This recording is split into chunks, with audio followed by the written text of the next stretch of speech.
Jon, where are you? For every high there is a low. Give us an update on the 10th best band from. Hey, How are you? You alright? See you. You well? Yeah. Welcome to the home of football. I love it. What decline of freezing? Heaven knows the turn on too fleeting. Oh, I'll be in Jagger or in Keithans with his old bag I know. Everybody got fucked up. Some ended up in therapy, others ended horribly. And some of us have done too much, clinging on to sanity, begging for the clarity. Am I alright with my feet on there? Yeah. Is Do that what right? you want. It's your gaff, innit? Me, Casa Su, Casa Pop. Love that. Whatever that means. Before we get on to anything, what's going on here? Rugby posts. What the fuck is going on with them? No, I'm chasing. So the majority shareholder, he owns Sheffield Eagles Rugby Club, which is, so he's brought egg chasing here. Big that though, isn't it? You know, it's like, you know, for a football man. My uncle was a professional rugby league player. Okay. Beat one of his own fans up, so had a short-lived career in professional rugby. But yeah, so there is a McClure family connection to rugby, but yeah, it's not for me. But it's all right. I've played on here myself actually. Charity match against the Borussia Dortmund Select 11. Really? I scored a diving header. Did you? Ably assisted by Sheffield United's Chris Wilder. So we are here at what's the ground called, Jon? It's called the Coach and Horses, but more commonly known in Sheffield as Sheffield FC, the home of football. And it's the oldest football club in the world. It is the oldest football club in the world, recognised by FIFA. We have the FIFA Order of Merit. There's only us and Real Madrid that have that honour. I thought you might have brought that with you, Jon. It's by my bedside, on my bedside table. I forgot it, so it's still at home, next to my bedside lamp. What is it, like a medal, is it? A... Big fat piece of bling, yeah. Wow. So it's a real honour. Recognised by FIFA as the world's oldest club, and it's the club that gave football its rules, on which so crossbars, 11 aside, offside, corner flags, all founded by two gentlemen, Nathaniel Creswick and William Prest. And we were the first club, which begs the question, who did we play against? Who did you play against? We played against ourselves. We clapped with one hand. So it's married men against unmarried men, these kind of things. Right. And for 3 years, or I think it was 3 years, we played on his own, which were obviously a lonely thing, until the formation of Hallam FC, who were our fierce local rivals, and we then, along with them, have the oldest derby in the world, Right. and the original rules of football, which annoyingly were sold to Qatar about 10 years ago. Oldest football shirt in the world. There's a bunch of stuff, right? But this is where it all began. So how did you get involved? What's the timeline? Been after it for about a decade. Have you really? Yeah. Yeah, but obviously, probably 10 years ago, I was still a nutter, so it probably weren't a good time to buy it. I'm not a nutter anymore. No, you're not. I'm old, and Still being older than a nutter, Jon. a bit of that. Less of a nutter, a bit wiser. And I've got a bit of a firm together with a bunch of other people who are good at everything I'm not, right? There's 4 of us. Bought a chunk of the club. And I think there's a world in which I can do a good thing for the club, a good thing for the city of Sheffield, and a good thing for football, you know, more widely, globally, nationally. But also hopefully make a few bob in process. So what's your official role? Your title? I am the chairman. The chairman. The chairman of the board, yeah, Wow. the boss. And you know, you've gone full method, haven't you, here with it? You know, talk us through your look. So the look predates my tenure as chairman, but it fits well, I think, with a boss look. Truth be said, my missus read these books by an Italian novelist called LIFEJACKET that were dramatised into a series, My Brilliant Friend.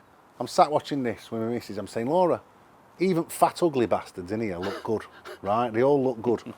And she's like, you know why, don't you? I'm like, why? She's like, suits. So I thought, right, I'm gonna suit. Started suiting.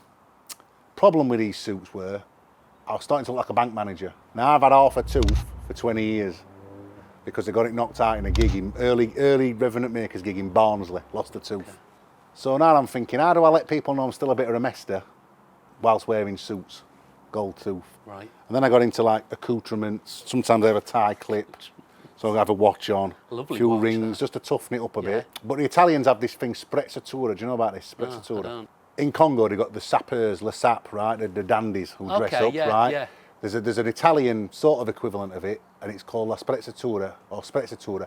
It means studied nonchalance. So it's smart, but a bit ragged up. Okay. So you might have a button open, or look a bit old money. So it's like you're having a go, but you're looking like you're not really having a go. You're smart, but you're still a geezer. Yeah. Right? It's the Italian version of the geezer. I do sportswear, though. I do sportswear. Yeah. I like a Sergio Tacchini velour tracker. Oh, yeah. Half zip, vest, bit of a chain, bit of chest, bit of Love Tom that. Jones, bit of chest. Yeah. Were you a big tennis fan when Wimbledon came round? Were you? I was very good at tennis as a Were young you? one, right? But because I'm from a very working class family, my PE teacher rang my dad up, right? He goes, look, your son's a giant and he's got a right serve on him. You ought to get him some tennis lessons. My dad didn't mind tennis, but my dad's like, well, can't afford that. That's not going to happen. And now it ended my tennis career. Same Rotherham United come for me, wanted trials. Yeah. We want your son for Rotherham. My dad's like, that's half an hour away, innit? Every night at week. Like, yeah, he's like, no, bollocks to that. So that ended my football career. There were only music left. So were you a Borg or a McEnroe man? More of a Goran Ivanisevic. Oh, Remember yeah, big Goran? yeah. Yeah. I had a bit of a serve on me, like. Yeah. And I probably play once a year. You know, like when Crucible's on or Wimbledon's Yeah. on. Everybody thinks they're a Get snooker excited player about or... it, yeah. So every year I'll probably play my brother at tennis. Oh, when that serve gets going, people can't handle Have me. you played on grass? I have played on grass. Isn't it amazing? Different gravy, mate. It's just mint. We used to Different play at gravy. Scarborough Sports Centre. They used to have this really old school grass court. And It was Yeah. beautiful. You know, and it was school holidays, and you'd go and you'd pay, go in, and it's like, and it was so quiet, and it was just amazing. It was baking hot day like this. Can like pretend you're on centre court of it. Absolutely, it was amazing. I mean, it's a lot. It's completely different to playing it on like concrete. Yeah, a different energy isn't it, to playing in your local park. But yeah, I've tell you what I did, I had a game a few years back in France on a clay court. Oh, go on. Sliding. Sliding in, yeah. Oh, forget about it. Loved it. Forget about it. I loved it, mate. I loved it. And I do like a game of tennis, yeah. So, Should we have one? Should we have a game? I'll have you a game. Not Yeah, I'll have you a today. game. It's a bit warm, isn't it? But just steady away though. Because do you know what the easy thing to me Yeah. here would to go, oh, let's have a game of paddle. But I think we're better than that. I have played paddle and I do like paddle. I like squash, Yeah. but then it's very trendy, innit? Squash. Not- Just paddle, full stop. paddle is, yeah. Squash is like, I mean, I've never really played squash, but it was massive, wasn't it? Yeah, and there's a lot of midlife crisis going on at paddle clubs, isn't there? I do like it, fine, but it's like, come on, mate. I know one kid and he's in paddle club like all day long. So, what league? What league are you in? The Midlands League, the UCL. The Midlands League? Well, therein lies an old sort of problem that the club's actually, for 20 odd years, has been playing just beyond the southern limits of the city of Sheffield, which puts it in northeast Derbyshire. Right. Now, I'm a northern, I'm from north of Sheffield. Accent's different, vibes different. Sheffield FC, they're playing just outside. So they recategorised the leagues. We're playing at Step 5, 9th Division. And we've been put into a Midlands League, and everybody at club views this as an existential crisis. Now, to me, I think this is narratively a great thing because it strengthens our argument to set at city council, to mayor, to government, to football pyramid. We're the oldest club in the world. We should be playing right bang in the middle of Sheffield city centre. Football needs to come home. There's a bunch of kids who, we've all attendances have gone through the roof now. We've had highest attendance we've ever had. And this stand here is full of kids. And they're always saying to me, Reverend, here's a song. And I've said, football's coming home. So that's become a song, right? And it's kind of part of that movement where we're trying to get club back into the city. Yeah. Closer to where football began, which Yeah. is in a B&Q car park, actually. Is that right? Yeah. That's bizarre because when I saw you today, and don't get this twisted, right? Yeah. But you look fantastic. Yeah. But when I saw you today, I had flashbacks because I used to work at B&Q, and There's a bit of that. That's the uniform. Bit of that, exactly yeah. that uniform. That's kind of why I'm channeling it, really, just Yeah. because I'm trying to bring a bit of synergy. Yeah, me youngest son told me that I look like Mr. Tumble with this get-up on. I've got a yellow shirt that I wear, and he said you look like Mr. Tumble, which I Mr. Tumbo. took deep offence to that. But yeah, so B&Q car park, it's actually in the, like, what's the garden bit of it called? the like outdoor bit. Yeah, I mean, it's a long time since I worked there, but so don't... So that bit of B&Q is literally where football Right. itself started. There used to be a potting shed, and two fellas went in there, wrote the rules of football, and because Sheffield's terrible at telling its own stories and its own... That were Manchester, they'd be like a museum there, wouldn't they? So realistically, we need to be playing right in the centre of town, so when you arrive in Sheffield by car or rail or whatever, it's like bang, home football, here we So are. you'd be all for that, would you? Like, yeah. That's what we're on with. That's the end point, right? Is to build a lasting kind of home for this and a visitor centre and anchor the redevelopment of the entire city based around the fact that 3.4 billion people love a game we invented. What's your kit like? Currently, it's minging. We're playing red and black quarters, which makes us look like court jesters. Right. Is it what, like a Blackburn, all Blackburn away? All Blackburn, but red and black rather than blue and white, and it's horrendous. So some of my thinking is to change the kit, and we're about to launch a new kit, which I can't really announce yet because we haven't signed it off. But in fact, by the time amongst friends, John. By the time it comes out, I can tell you it's an Adidas Pro Direct collab. Oh well, they're the chaps, aren't they? They got Soccer Bible, haven't they? And just they are all aesthetic and whatever. There were other big companies come for us, right? Because of us and because it's Oldie's Club and we were letting people know and whatever. But I wanted to go with Pro Direct and Adidas just because for me they're classiest ones out there, right? Yeah. I went to their Arndale store that they've opened and it's like a spaceship, right? It's class. And I like the people who run it. Adrian, the boss, is great. And they get the vision, they get that I'm trying to make it high-end, a bit cool, a bit fashiony. So we've done that, and we've changed the entire vibe of the kit. It looks incredible. And then next year, big plans, because it's 170 years, and I want to return it really to... The red and black thing's a relatively modern invention. 50 years maybe. I want to return it to neutral, the white, because the original football shirt is white. It's based on a cricket shirt, because they were cricket players, these fellas, right? Yeah. Trying to convince the Duke of Norfolk that football could be played by gentlemen. So they were wearing essentially a modified cricket shirt, and we want to celebrate that and also change the badge to be reflective of the Order of Merit, the gold coin. Right. So yeah, we've got good big plans for it. I love that. Turning it round. And so do you envisage that shirt maybe becoming kind of like not a cultural artefact, well, a cultural artefact and something that maybe non-Sheffield FC fans might want to wear as a fashion item? Maybe? Exactly that, yeah. You put it in that high fashion place and then you get like well-known people.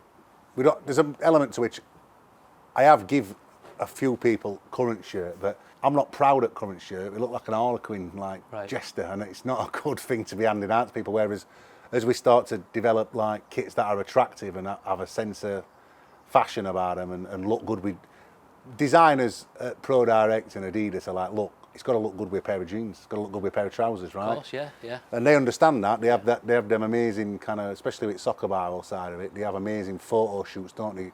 You look at it and it's all just looks $1 million, right? And it looks good with the block colours, they're not all broken up. I'll wait to see the photos on this shoot, I'm telling you. I'm telling you, right? This lad here. There we go. Levels, mate. Well, this is it, you know, as you start to work with different people and you see how they present things and you start to think, well, there must be better ways of presenting this. Absolutely. 169 years of like never really communicating what it is to people, this club. So it's a great project to be involved with because the bar is so low, anything you do is better than what's been going on before, right? Yeah. Just a quick one, how does it affect you? Obviously, I know you're a massive Wednesday fan, so you know, how's that kind of... It's weird, it is a bit weird because down here we're like a neutral space, so I'll get Blades come down. Chris Wilder comes down all the time, right? And he's been great source of advice, but it is a neutral space. It's a little bit culturally closer to Blades than Wednesday, this club. And maybe Alham are a bit closer to Wednesday than... Okay. But truthfully, you can support both, right? And I'll never feel about Sheffield FC the way I'll feel about Wednesday because I've grown up a Wednesday fan. Still got a season ticket for Wednesday. The new owner of Sheffield Wednesday came to see me recently with CEO, established the basis for which we can have a relationship between two clubs. But they've got a big job on their hands, right? And there's an element to which what their project is dependent on what goes on pitch. Now, let's say we're terrible on pitch, we're still oldest football club in the world. We're not trying to challenge Wednesday or United. That's not what this club's here to do, right? It's a different ecosystem. So, yeah, we can coexist. It's fine. You could do a Tranmere and play your games on a Friday night. So when it went on League Day, there were no Wednesday or United. we beat record attendance here, right? We've ever had, highest attendance we've ever had. So there's a world in which we want to try and sit us away from Wednesday United as a third thing. I'm still going to be going to Hillsborough watching Wednesday, right? Yeah, of course. So, yeah, it's good, and they know we've got a good relationship with Alan, good with Blades, good with Wednesday. It's all gravy. Should we talk a little bit about music? You ought to really.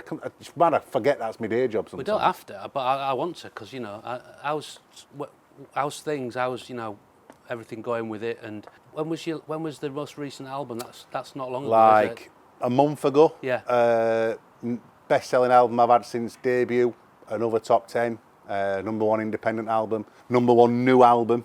So I think by the time I release another one, they're going to take all these greatest hits and stuff out at charts, right? So we would have had a #1 really. Yeah. Better than ever. Tour selling great. Festival appearances are great. I think the music's better than it's been ever. Why is that? Maturity in it, because you realise, like, hang on, let me just not do everything. I don't need to do all guitars, all vocals, all melodies. You can have good people in with you collaborating. I'll do what I do. I'm good at producing, bringing it together. I like to do lyrics.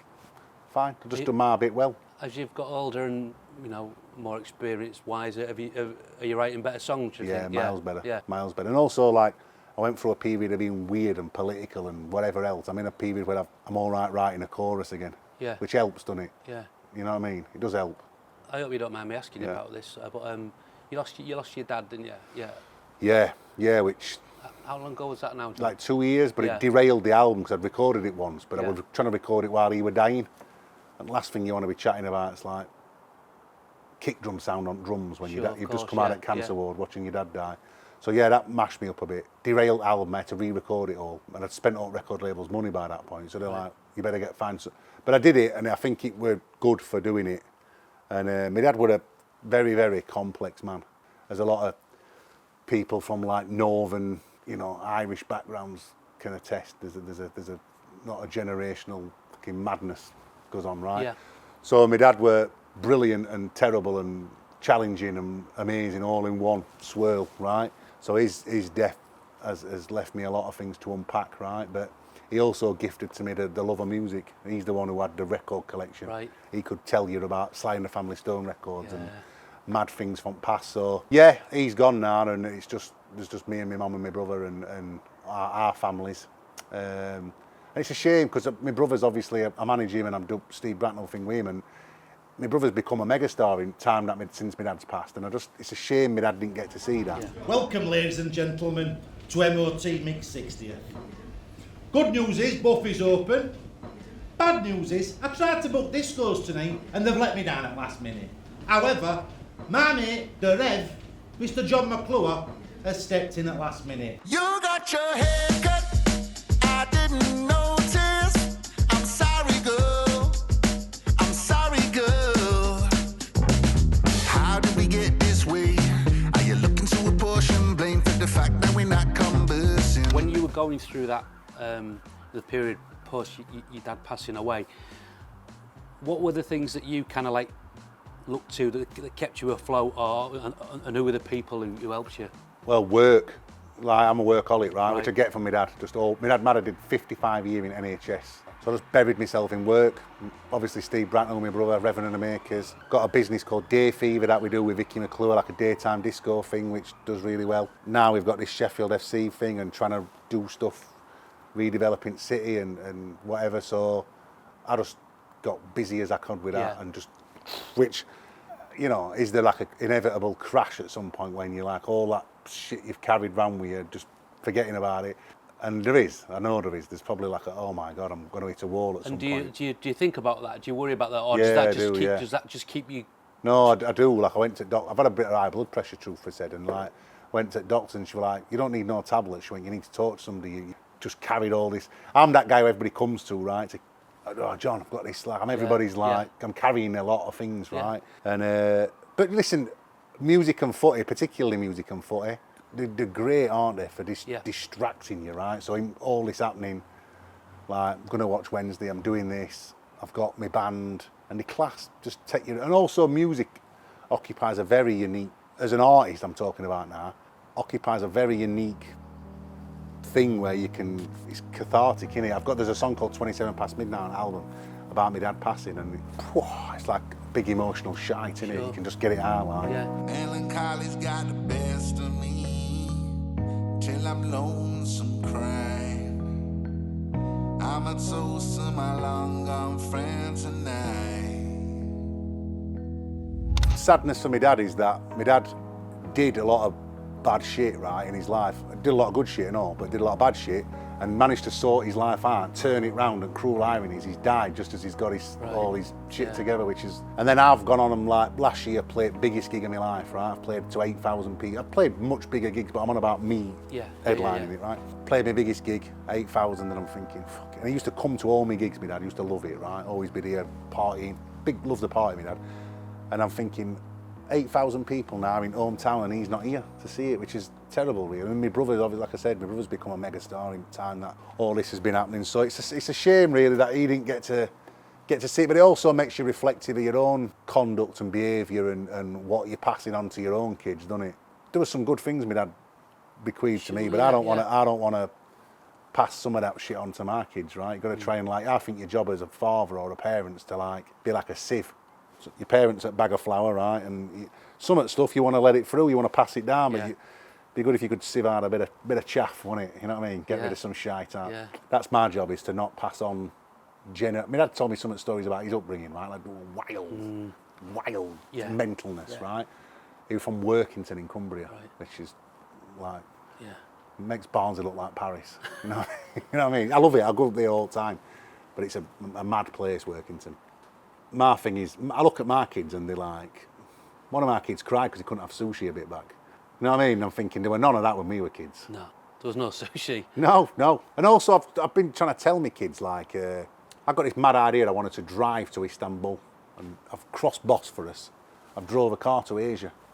And my eldest, like, be better to, like, go to Chapel St Leonard's, wouldn't it? Which is where I used to go as a kid, right? And I'm like, don't romanticise my childhood, because as much as it might look mega from outside, I lived it, and it weren't all what you think it were. So I've got two boys that's literally like reincarnation of me and our kid. Right. What age are the They're boys? 9 and 11. Okay. Me and my brother scrapping. There's a famous story about me and my brother knocking shit out of each other in Oasis dressing room on last night at last ever tour. Really? Yeah, because we'd all we're supporting Oasis, which they were our band growing up. Noel's a fan, come and support us. My brother's coming, we've all offers nut, let's just leave it at that, we're all offers nut. And my brother's coming, and he's in a band himself. This before he started with Steve Bracknell and comedy. He's in a band himself, and he's 7 years sober now, my brother, but at this time he weren't, right? This is 2009. Noel and Liam have just fell out, and it's all falling to bits for them. And my brother's coming, and he's like turned Noel's music off at this after he was in England dressing room. He's turned Noel's music off and like put his own band's tape on. So after I come to him, I'm like, this is the biggest night of my life, and you fucking ruined it. And he's like staggering about, he's like banged into Kate Moss, it's a fucking disaster. So he's like, fuck off. And I'm like, no, you fuck off. And he's like, pushed me again, so I've nutted him. And that bit in like a soap opera when like suddenly there's loads of people and then you turn around and there's nobody there. Turn around, there's like my missus here and our producer Jags Cooner and then Noel. And Noel's like holding us apart. I look at my lads now and I'm thinking, fucking hell, you were exactly gonna... They're either cuddling, loving each other, or they're knocking shit out at each other. And it's funny, because it's just me and Chris, kind of born again. Anyway, so Chris is now thinking Noel's going to hate him, because like he's fucking made a mess at his... So a few months later, we've been supporting Kasabian now. Chris is like swerving, ever trying to see Noel, because he's made a dick of himself at this thing. Right. And Noel's like... And he summons our kid over. So our kid's gone all right sheepish. This geezer's a zero, right? And our Chris is like, no, I'm really sorry. I'm really sorry. You know, I made a bit of a prick of me saying at your gig. And Noel's like, listen, mate. He went, people come in my dressing room. He went, they drink me rider, they kiss me arse. He goes, they get right nervous and they talk shit and I hate it. He went, you come in. He went, you drank all my beer. He went, you turned my music off and nutted your brother. He went, I fucking love you. So, there you go. Ah, quality. There you go. Good yarn.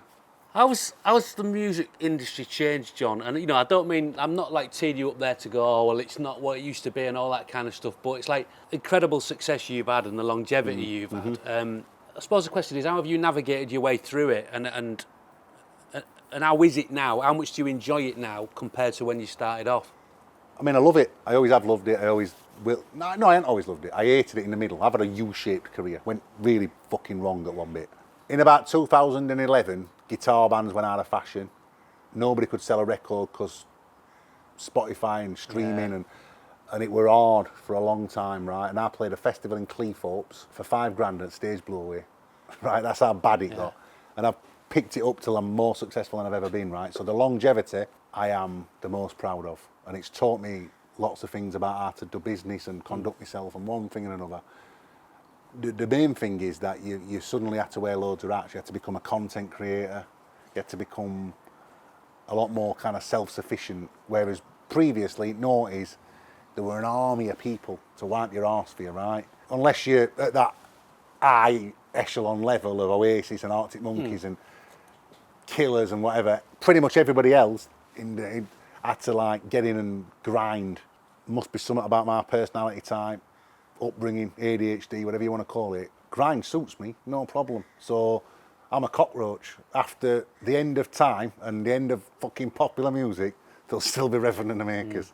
So I'm all right with that. I can get in weeds, grind, no problem. If you were sat with someone from the music industry and they were like, John, we know this track here, you've got this like long intro and it's not really, the song doesn't really get going, for like 25 seconds. Imagine like, I Want to Be Adored, right? Yeah. I Want to Be Adored, one of the greatest songs ever written. That intro, we can't have that. We need to lose that. You need to get in. Why don't we just come in on the on Rennie's drums and then into the guitar.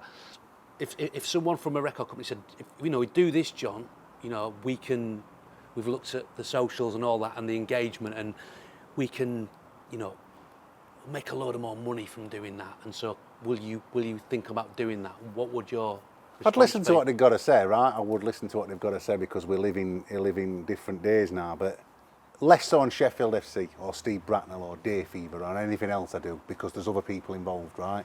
But on Reverend and The Makers, it's my ship. So whilst I'd listen to them and I'd consider what they'd say, and if I happen to agree with what they'd say, then fine. Yeah.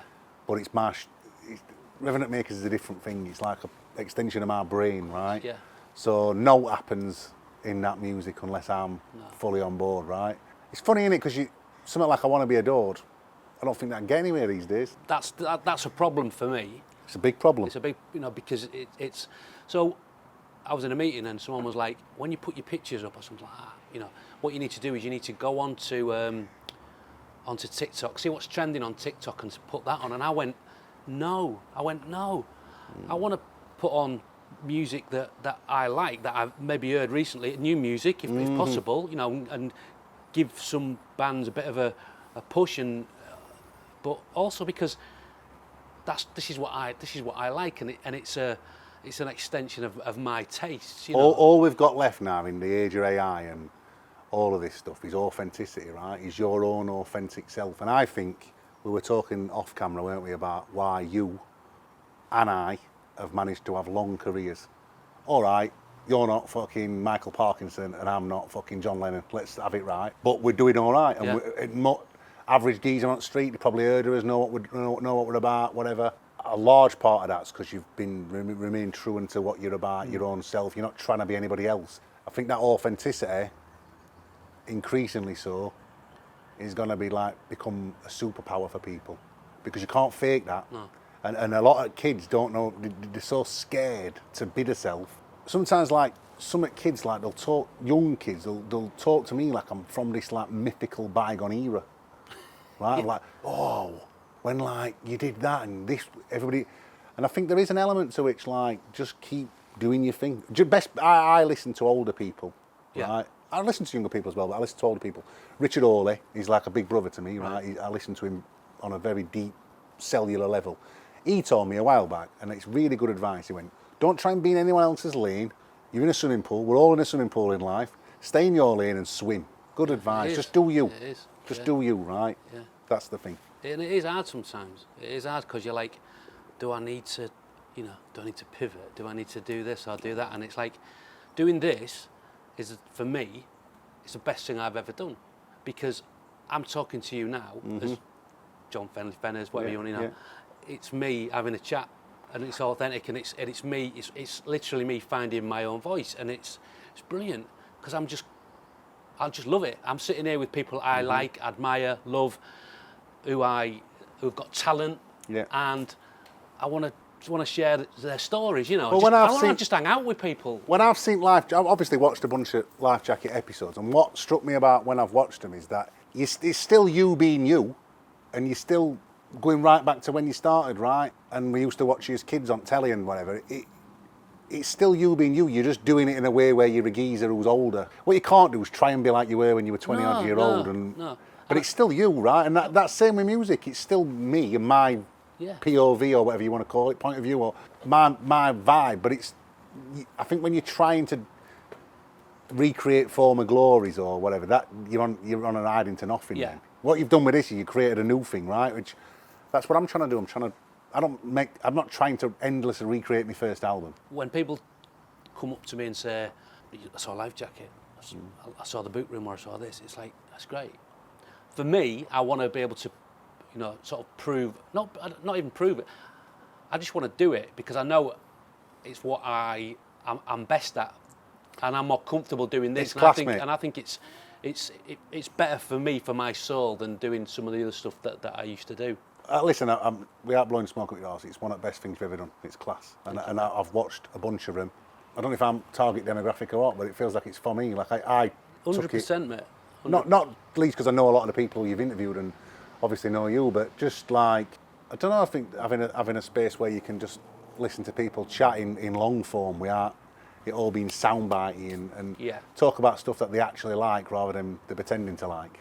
Yeah, and have a proper chat, and don't have to look for a hook, or let's get a line out of him or whatever. It's like, I'm not bothered about anything. I never have been, to be honest. Never have been bothered about any of that stuff, getting a line for, a paper or anything like that. It's just like, that used to sort of turn my stomach when people, did he say anything interesting or controversial? It's like, well, no, we just had a chat, and that's why I think I can keep doing it, because... Well, that's why the talent will keep coming back as well. You can burn bridges easily, can't you? And, don't slag people off, and, just be nice and try and learn as we're going along, and just have and that's like, it's a good laugh in it as well. Well, yeah, and also, like, I think you retain people's confidence then, that, like, I told you earlier, didn't I? I just look at who else has done it, and I'm like, well, I watch it. There's a bunch of people I know who've done it, so I can do it, because you're not being, like, trying to be tripped up or mugged off or any of that thing. You know what I mean? I think we've all got that mate, haven't we, who's still in pub trying to be that guy from, like, 1996. Yeah. And it's like, mate, come on. Yeah, no, absolutely, yeah, and now, it's each to their own, but I want to like broaden it out, and I don't just want it to be about, just for football fans, or just for people who love Oasis and the Roses. I want it to be. Well, my missus watched a couple of women, like, she enjoyed it, and she not necessarily like big footy fan. She likes tunes, but she loved it because it's just people talking, right? I've got to ask you about your relationship with Mr. Williams. Robbie, I did a tune with Lottery Winners, and Robbie heard it, and then he'd been quite into Day Fever thing that we're doing, and through a bunch of other things, he typed out like the lyrics to my bit of the song on Zoe Ball's Insta, and then we've got obviously got mutual pals and whatever, and next thing he starts texting him back, then he FaceTimes, and you have an instant, you're mega, you like, it's from Stoke, which is not a million miles from here, or ADHD or whatever it is, but like, me and him just bum line. He's like, do you want to come to my house? I'm like, yeah, where do you live? He's like, Switzerland. I'm like, fuck it, yeah, go on then. So flies to Switzerland, and then I've stayed up for like, don't drink it out, Robbie, does he, or get on it or out, which suits me. I'm not wild for it these days either. So like, stayed up for 3 days just yakking with him. He's got like big light on all the time and eating his red hot. So I'm like sweating my tits off in his house, but just loved him. He's obviously, I've met pretty much everybody there is to meet in this game now. Genuinely one of the nicest fellas in all the game. Just a great sound geezer.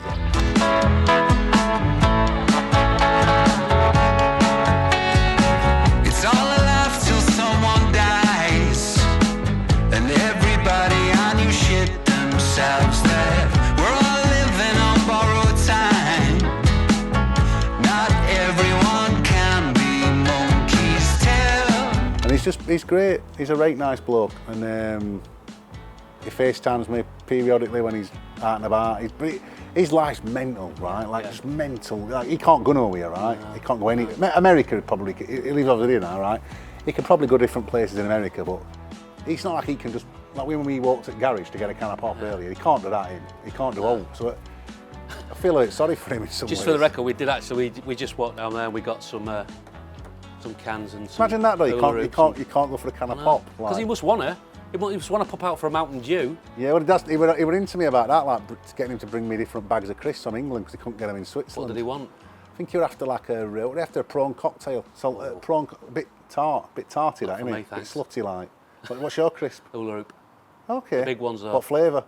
I'll take the plain or I'll take your barbecue, but I won't do your salt and vinegar. Okay. No way. Like a cheese or beef McCoy, big fat fuck like. Yeah.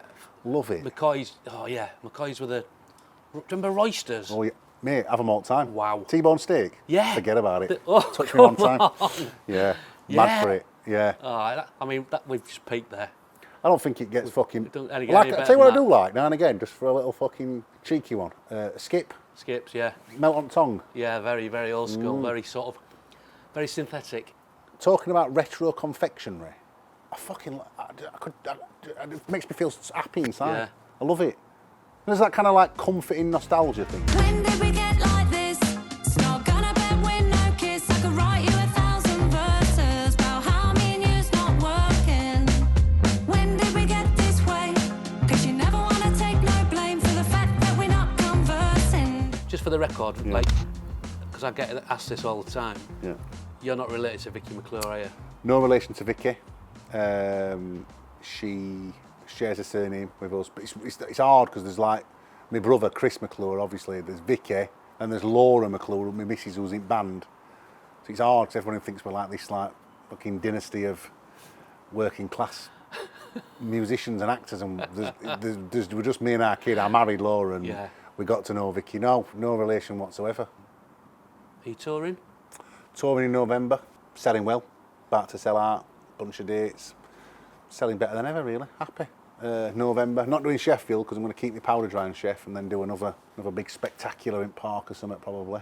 Playing tram lines, bunch of fezzes, it's good. And obviously might go at World Cup because my song's been kicking off over there. England fans have been singing my song. We re-released it for this part of this advert for World Cup, and they've been singing "Football's Coming Home Again" with Thomas Tuchel. I love that. So might go out doing that because the song's been going viral apparently. Everything just seems to be going really well, and I'm not quite sure why. It just seems to be. Good things happen to good people, mate. Hope so, yeah. And I think also when you got a bit of like skin in gear and you've done a fair bit, it starts to come back on you, doesn't it? Yeah. So I'm a bit less angry and all. I'm not trying to like fucking rant and rave at people. I've never think of you as an angry person. Used to be. Used to be a bit gobby on Twitter. Used to be a bit into that, like. Yeah. But yeah, just like as you get older, you're mellowing, aren't you? You know, biggest revelation I've learned is you don't have to do it all yourself, and it's all right just to play up front. You don't have to play left back, right back, centre half, midfield. Just stand in your position and get people who've got complementary skill sets around you. You'll fly. Yeah. And I wish I'd have known. If I'd have known that at 21, I'd have took all the world. Yeah. I interviewed Danny McNamara from Embrace for the residency, which I would love to do with you, John. And his therapist said to him, "Stop trying to be extraordinary all the time. Just pootle about," and use that word. And I thought it was great. Just pootle about. I need to pootle more. And it's like, and he went, and I did, and I just would like have a day where I just pootle about and maybe go to the shops and do a bit of that. And it was like, and he said, "I loved it, and it's great." I think it's really good advice because we are so like. We've got to be driven and we've got to do this, we've got to get that, and we've got to fill our days and stuff. And sometimes just having that bit of time to be kind to yourself and just like watch a bit of TV, watch a box set, listen to a record, have a bath. I'm going to poodle more. Yeah. That's profound, that. I need to poodle more. I'm trying to achieve, like, climb a mountain every day in my head. Don't need to, do you? No, we need to get to peak poodling. Peak poodling, put it there, Pop. Legend. Thanks, mate. Thank you. Enjoyed it. Can we just get a bit of the shoe action here while we're in it? It's less than a thing when I've got the jacket. Yeah. Forget about it. Forget about it. There you go.